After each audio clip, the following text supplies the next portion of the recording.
ಬರಿದಾಗ್ತಾ ಇದೆ ಕಾವೇರಿ ನದಿಯ ಒಡಲು. ಎಲ್ ನಿನೋ ಪರಿಣಾಮ ತೀವ್ರ ಮಳೆಯ ಕೊರತೆ ಉಂಟಾಗಿದೆ. ಕಾವೇರಿಯ ತವರು ಕೊಡಗು ಜಿಲ್ಲೆಯಲ್ಲಿ ಮಳೆ ಕೊರತೆ ಆಗಿದೆ. ಜೂನ್ ಮುಗಿತಾ ಬಂದರೂ ಕೂಡ ಮಳೆಯ ಅಬ್ಬರಾನೇ ಇಲ್ಲ. ನದಿಯಲ್ಲಿ ಬರೀ ಕಲ್ಲು ಬಂಡೆಗಳೇ ಕಾಣಸಿಗ್ತಾ ಇವೆ. ಜೂನ್ನಲ್ಲಿ ಕಾವೇರಿ ನದಿ ಭೋರ್ಗರಿತಾ ಇತ್ತು. ಮೈಸೂರು, ಮಂಡ್ಯ ಜೊತೆಗೆ ಬೆಂಗಳೂರಿಗೂ ಕೂಡ ಇದೀಗ ಸಂಕಷ್ಟ ಎದುರಾಗಿದೆ. ಬೆಂಗಳೂರಿಗೆ ಕುಡಿಯುವ ನೀರಿನ ಕೊರತೆಯಾಗುವ ಎಲ್ಲ ಸಾಧ್ಯತೆಗಳಿದೆ.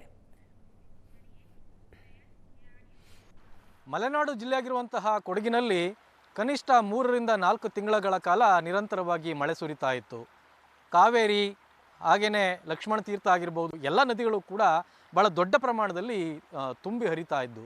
ಸೊ ನೋಡ್ಬೋದು. ಆದರೆ ಈ ವರ್ಷ ಮಾತ್ರ ಕಾವೇರಿಯ ಹೊಳೆಯ ಸ್ಥಿತಿ ಹೇಗಿದೆ ಅನ್ನೋಂಥದ್ದು ಭಾಳ ಸ್ಪಷ್ಟವಾಗಿ ಗೊತ್ತಾಗುತ್ತೆ. ಅಂದರೆ ಬೇಸಿಗೆಯಲ್ಲೂ ಕೂಡ ಮಳೆ ಬರಲಿಲ್ಲ.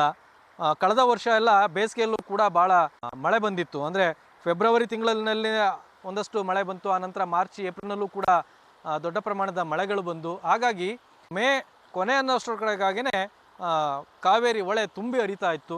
ಆದರೆ ಈ ಬಾರಿ ಎಷ್ಟೊಂದು ಖಾಲಿಯಾಗಿ ಕಾಣಿಸ್ತಾ ಇದೆ ಅನ್ನೋಂಥದ್ದು ಭಾಳ ಸ್ಪಷ್ಟವಾಗಿ ಗೊತ್ತಾಗುತ್ತೆ. ಇಡೀ ಹೊಳೆಯಲ್ಲಿರುವಂತಹ ಎಲ್ಲ ಬಂಡೆಗಳು ಕೂಡ ಸಂಪೂರ್ಣವಾಗಿ ಕಾಣಿಸ್ತಾ ಇದೆ. ಸೊ ಅಷ್ಟೊಂದು ಕಡಿಮೆ ಪ್ರಮಾಣದಲ್ಲಿ ಕಾವೇರಿಯಲ್ಲಿ ನೀರು ಹರಿತಾ ಇದೆ ಅನ್ನೋಂಥದ್ದು ಭಾಳ ಸ್ಪಷ್ಟವಾಗಿ ಗೊತ್ತಾಗುತ್ತೆ.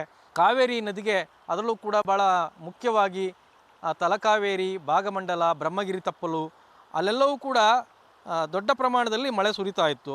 ಆ ಮಳೆ ಸುರಿತು ಅಂತಂದರೆ ಸಹಜವಾಗಿಯೇ ಕಾವೇರಿ ಬೋರ್ಗರೆದು ಹರಿತಾ ಇತ್ತು. ಕಳೆದ ವರ್ಷ ಈ ಟೈಮ್ಗಾಗಲೇ ಹೊಳೆ ಹತ್ರಕ್ಕೆ ಯಾರೂ ಕೂಡ ಬರಲಿಕ್ಕೆ ಆಗಲ್ಲ ಅನ್ನೋಷ್ಟರ ಮಟ್ಟಿಗೆ ನೀರು ತುಂಬಿ ಹರಿತಾ ಇತ್ತು. ಸೊ ಇವೆಲ್ಲವೂ ಕೂಡ ಸಂಪೂರ್ಣವಾಗಿ ಹೋಗೋವಂಥದ್ದು KRS ಜಲಾಶಯಕ್ಕೆ. ಅಂದರೆ ಭಾಳ ಮುಖ್ಯವಾಗಿ ಭಾಳ ದೊಡ್ಡ ಪ್ರಮಾಣದಲ್ಲಿ KRSಗೆ ನೀರು ತುಂಬುವಂಥದ್ದಕ್ಕೆ ಒಂದು ಮೂಲ ಇರೋಂಥದ್ದು ಕಾವೇರಿ. ಮತ್ತೊಂದು ಕಡೆ ಹೇಮಾವತಿನೂ ಕೂಡ ಇದೆ. ಆದರೆ ಭಾಳ ದೊಡ್ಡ ಪ್ರಮಾಣದಲ್ಲಿ ನೀರು ಹರಿಯುವಂಥದ್ದು ಕಾವೇರಿ. ಆದರೆ ಕಾವೇರಿನೇ ಈ ವರ್ಷ ಇಷ್ಟೊಂದು ಕಡಿಮೆ ಪ್ರಮಾಣದಲ್ಲಿ ನೀರು ಹರಿತಾ ಇದೆ. ನೋಡ್ಬೋದು, ಏನೋ ಒಂದು ರೀತಿ ಬೇಸಿಗೆಯಲ್ಲಿ ಇದ್ದಂಗೆ ಇದೆ. ಇಷ್ಟೊತ್ತಿಗಾಗಲೇ ಇಲ್ಲಿ ಯಾರೂ ಕೂಡ ಬರಲಿಕ್ಕೆ ಸಾಧ್ಯ ಆಗ್ತಿರ್ಲಿಲ್ಲ ಅನ್ನೋಷ್ಟು ಮಟ್ಟಿಗೆ ನದಿ ಇರಬೇಕಾಗಿತ್ತು. ನಾವು ಕೂಡ ನದಿಯ ಒಳಗಡೆನೇ ನಿಂತ್ಕೊಂಡು ನಾವು ನಿಮಗೆ ಈ ದೃಶ್ಯಗಳನ್ನು ತೋರಿಸ್ತಾ ಇದ್ದೀವಿ. ನಾವ್ಯಾರೂ ಕೂಡ ಇದ್ರೊಳಗಡೆ ಬರೆದಿರಲಿ, ಕೊನೆ ಪಕ್ಷ ಇದರ ದಡಕ್ಕೂ ಕೂಡ ಬರಲಿಕ್ಕೆ ಸಾಧ್ಯ ಆಗ್ತಿರಲಿಲ್ಲ. ಅಷ್ಟೊಂದು ದೊಡ್ಡ ಪ್ರಮಾಣದಲ್ಲಿ ಕಾವೇರಿ ನದಿ ತುಂಬಿ ಹರಿತಾ ಇತ್ತು. ಆದರೆ ಈ ಬಾರಿ ಮಳೆಯ ತೀವ್ರ ಕೊರತೆಯಿಂದಾಗಿ ಇಷ್ಟೊಂದು ಕಡಿಮೆ ನೀರು ಹರಿತಾ ಇದೆ.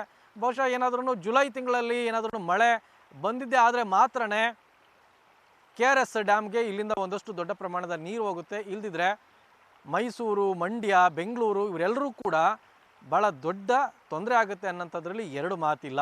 ಕ್ಯಾಮ್ರಾಮನ್ ಪ್ರದೀಪ್ ಜೊತೆ ರವಿ ಎಸ್ ಹಳ್ಳಿ, ಏಷ್ಯಾನೆಟ್ ಸುವರ್ಣ ನ್ಯೂಸ್, ಕೊಡಗು.